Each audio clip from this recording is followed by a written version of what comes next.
This video is going to be a basic introduction to the layout of SketchUp for schools. The way you log in and get connected is something that you will do in class, but in short, for our school, if you try to log in via the link that will be provided to you, just make sure that if you're asked for any login prompts, that you always log in via Microsoft credentials, and that would use your school email address and password for North Keilor. Obviously, if you're watching this video for some other location, you would need to get access to the product in whatever way you've been told. Basically, when you first come into the product, you're going to see one of two screens. If it's the very first time, you're likely to see a screen similar to this, and this is our workspace. If, however, you've used the product previously, you might see a screen that looks a bit more like this, which is your home screen, and it shows previous files or previous designs that you have made. Either way, you can continue from here. If you are on this screen and you want to start something new, the easiest way is to say create new up the top there, and it'll take you back into this original screen. As I said, this video is just going to be an introduction to the layout, so we're not going to actually create anything. I'm just going to point out the main sections. So of course, the main space that we can see here is our working space. It's essentially an infinite virtual space. It goes as far forward and backwards, side to side, up and down as we would like. It has a base set of axes here.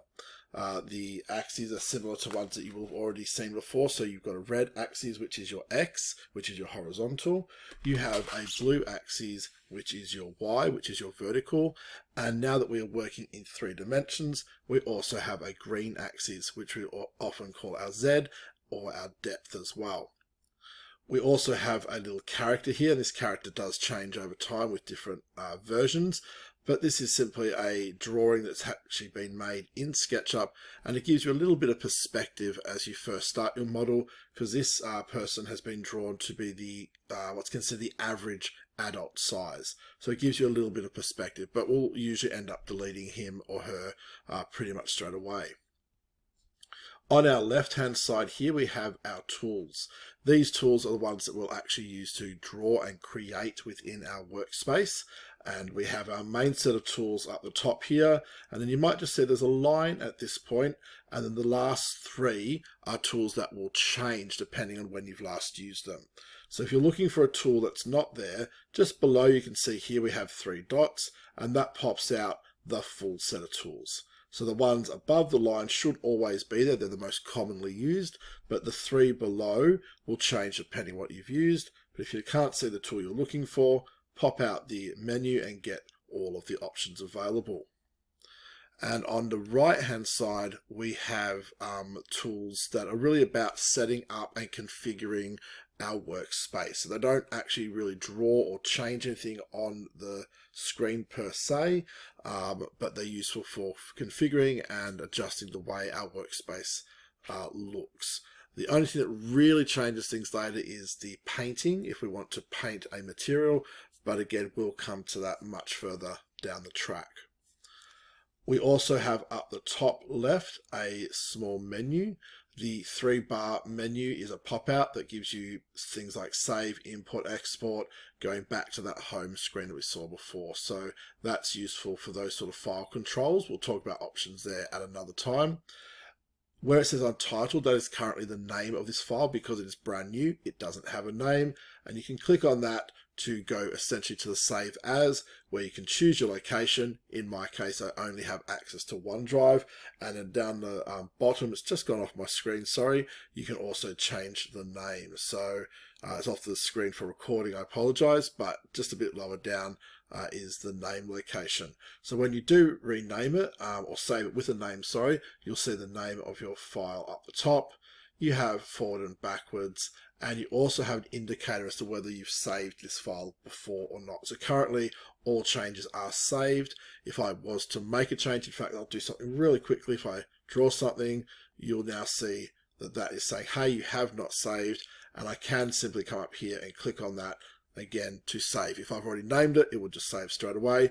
But again, because in this video I haven't actually saved it yet, it's asking me to do that. So that's a quick indicator to say whether you have or haven't recently saved your work. I'm just going to undo that. The final things I want to point out are down the bottom here. So along the bottom you have this sort of info bar.